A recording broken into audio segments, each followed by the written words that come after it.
संवरती जाए जीवन की राहें, संवरती जाए जीवन की राहें। नमस्कार मित्रों, हमारे इस लोकप्रिय कार्यक्रम संवरती जाए जीवन की राहें में आप सभी श्रोताओं का हार्दिक स्वागत है। दोस्तों, हमेशा की तरह इस कार्यक्रम को भारत सरकार के सामाजिक न्याय और अधिकारिता विभाग ने प्रायोजित किया है। मित्रों, 6 दिसंबर का दिन सामाजिक न्याय के लिए संघर्ष करने वाले उस महान मनीषी डॉक्टर भीमराव अंबेडकर जी का महापरिनिर्वाण दिवस है, जिसे ये दुनिया भारतीय संविधान के प्रमुख वास्तुकार और स्वतंत्र भारत के पहले कानून मंत्री के रूप में जानती है। हमारा आज का ये विशेष कार्यक्रम भी बाबा साहेब के अनूठे व्यक्तित्व और उनके विशाल कृतित्व पर आधारित है। दोस्तों, हमारे आज के कार्यक्रम के हमारे मेहमान हैं बाबा साहेब के व्यक्तित्व और कृतित्व पर PhD करने वाले डॉक्टर देशबंधु गौतम। तो चलिए मिलते हैं डॉक्टर देशबंधु गौतम से। नमस्कार डॉक्टर देशबंधु गौतम, स्वागत है आपका हमारे इस विशेष कार्यक्रम नमन में। संवरती जाएं जीवन की राहें के सभी श्रोताओं को मेरा भी नमस्कार। बाबा साहेब के व्यक्तित्व के अनेक ऐसे अनूठे व रोचक तथ्य हैं जिनसे सामान्यता आम आदमी अनभिज्ञ है। डॉक्टर साहब, आपने तो हमारे श्रोताओं के साथ साथ हमारी भी उत्सुकता को बढ़ा दिया है, तो चलिए शुरू कीजिए। बाबा साहेब 14 अप्रैल 1891 को एक गरीब परिवार में जन्मे थे। अपनी जाति के कारण स्कूल में उन्हें अपमान और उपेक्षा का सामना करना पड़ा था।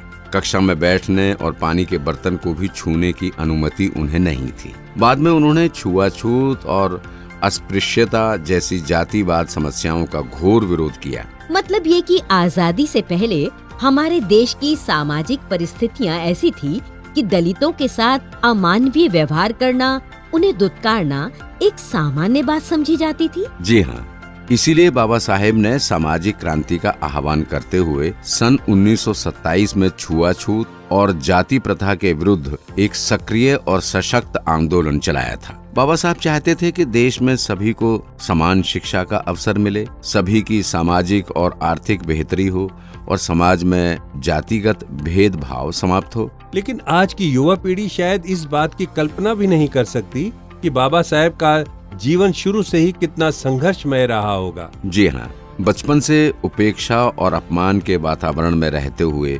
मुंबई यूनिवर्सिटी में BA तक की शिक्षा उन्होंने पूरी की, लेकिन उन्होंने अपने मनोबल को गिरने नहीं दिया। अमेरिका की कोलंबिया यूनिवर्सिटी में MA और PhD करने के बाद बाबा साहेब ने लंदन स्कूल ऑफ इकोनॉमिक्स से DSc डॉक्टर ऑफ साइंस की डिग्री ली। इसके बाद ग्रेज इन से कानून की सबसे बड़ी डिग्री बैरिस्टर एट लॉ हासिल की। कोलंबिया यूनिवर्सिटी ने बाबा साहेब को LLD की डिग्री से नवाजा। इतनी उच्च शिक्षा प्राप्त करने के बाद बाबा साहेब ने बड़ौदा रियासत की मिलिट्री में सचिव जैसे उच्च पद का पदभार ग्रहण किया, लेकिन अपने अधीनस्थ कर्मचारियों के दुर्व्यवहार और उपेक्षा से खिन्न होकर उन्होंने त्यागपत्र दे दिया था। यानी देश का पहला कानून मंत्री बनना उनके लिए ही नहीं, बल्कि इस पद के लिए भी सम्मान की बात थी। जी, और आपको ये भी बता दूं कि बाबा साहेब ने लगभग 60 देशों के संविधानों का अध्ययन करने के बाद अपने देश के लिए एक ऐसे संविधान की रचना की जिसने न केवल देश की अखंडता, एकता, लोकतंत्र और बहुआयामी संस्कृति को अक्षुण्ण रखा, बल्कि आजादी के 75 सालों के बाद भी अपने लोकतांत्रिक स्वरूप को कायम रखते हुए देश प्रगति के पथ पर अग्रसर है। पंचतीर्थ की परिकल्पना पर थोड़ा प्रकाश डालने का अनुरोध है आपसे डॉक्टर गौतम। भारत सरकार द्वारा बाबा साहेब को श्रद्धांजलि देते हुए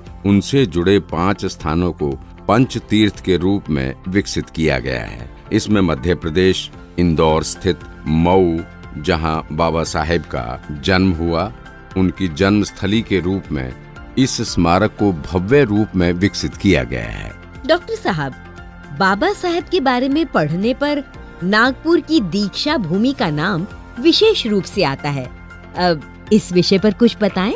देखिए, बाबा साहेब ने 14 अक्टूबर 1956 को नागपुर में पहले महास्थविर चंद्रमणि जी से अपने 5 लाख अनुयायियों के साथ जिस स्थान पर बौद्ध धर्म की दीक्षा ली थी, उसी दीक्षा भूमि को अंतर्राष्ट्रीय स्तर पर विकसित करने का कार्य किया जा रहा है।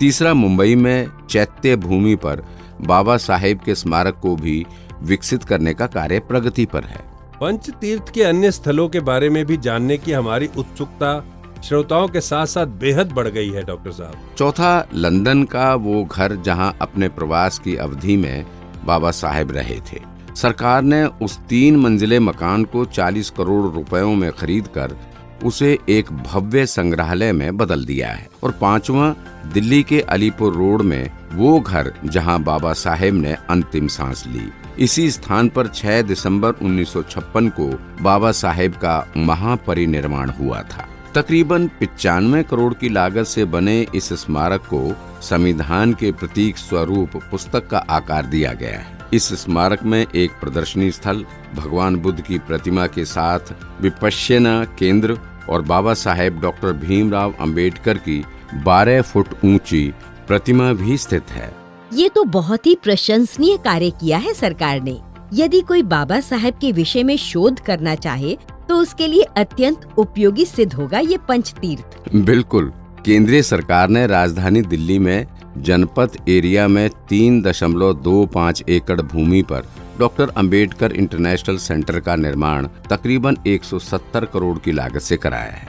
1000 व्यक्तियों के बैठने की क्षमता वाले इस सेंटर में एक लाइब्रेरी, 3 मीटिंग्स हॉल्स और बाबा साहेब के जीवन संघर्ष को दर्शाता एक एग्जीबिशन हॉल भी है। जी श्रोताओं, बाबा साहब को भारत सरकार ने 31 मार्च 1990 में मरणोपरांत भारत के सर्वोच्च नागरिक सम्मान भारत रत्न से बाबा साहेब को नवाजा।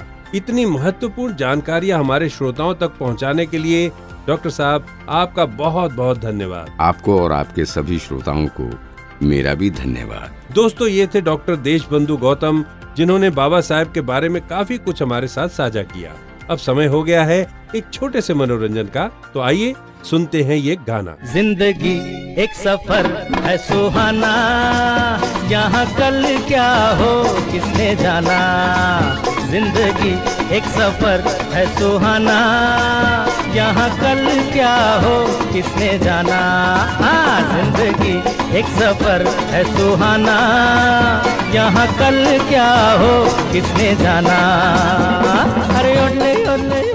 मित्रों, सच्चाई तो ये है कि बाबा साहेब डॉक्टर भीमराव अंबेडकर का व्यक्तित्व और कृतित्व इतना विशाल और व्यापक है कि उसे एक एपिसोड में समेटना असंभव है। दोस्तों, आपको बता दें कि भारत सरकार का सामाजिक न्याय और अधिकारिता विभाग भारत रत्न, संविधान निर्माता और देश के पहले कानून मंत्री और सामाजिक न्याय के अग्रदूत माने जाने वाले डॉक्टर भीमराव अंबेडकर के विचारों का प्रसार और प्रचार करने में अग्रणीय भूमिका निभा रहा है। मित्रों, अब समय हो गया है आज के कार्यक्रम पर आधारित सवाल पूछने का। तो आज का सवाल है, डॉक्टर भीमराव अंबेडकर की जन्मस्थली का क्या नाम है और वो कौन से राज्य में स्थित है? सवाल एक बार फिर, डॉक्टर भीमराव अंबेडकर की जन्मस्थली का क्या नाम है और वो कौन से राज्य में स्थित है? अपने उत्तर हमें एपिसोड नंबर लिखकर इस पते पर भेजें। सवरती जाएं जीवन की राहें, episode number 70, post box number 10745, post office Rohini sector 7, Delhi 110085। मित्रों, आप अपने जवाब हमें ईमेल के द्वारा भी भेज सकते हैं। हमारा ईमेल आईडी है mosjsrp@gmail.com। लेकिन अपने ईमेल पर एपिसोड नंबर अवश्य लिखें। मित्रों, हमारे ईमेल आईडी को एक बार फिर से सुन लें, mosjsrp@gmail.com। सही उत्तर देने वाले श्रोताओं के नामों का निकाला जाएगा लकी ड्रॉ और जीतने वाले लकी श्रोता को मिलेगा 200 रुपए का पुरस्कार। तो ये थी हमारी आज की प्रस्तुति नमन। हमारे इस कार्यक्रम को हमेशा की तरह प्रायोजित किया है भारत सरकार के सामाजिक न्याय और अधिकारिता विभाग ने। अब हमें दीजिए आज्ञा और स्वीकार कीजिए हमारा नमस्कार।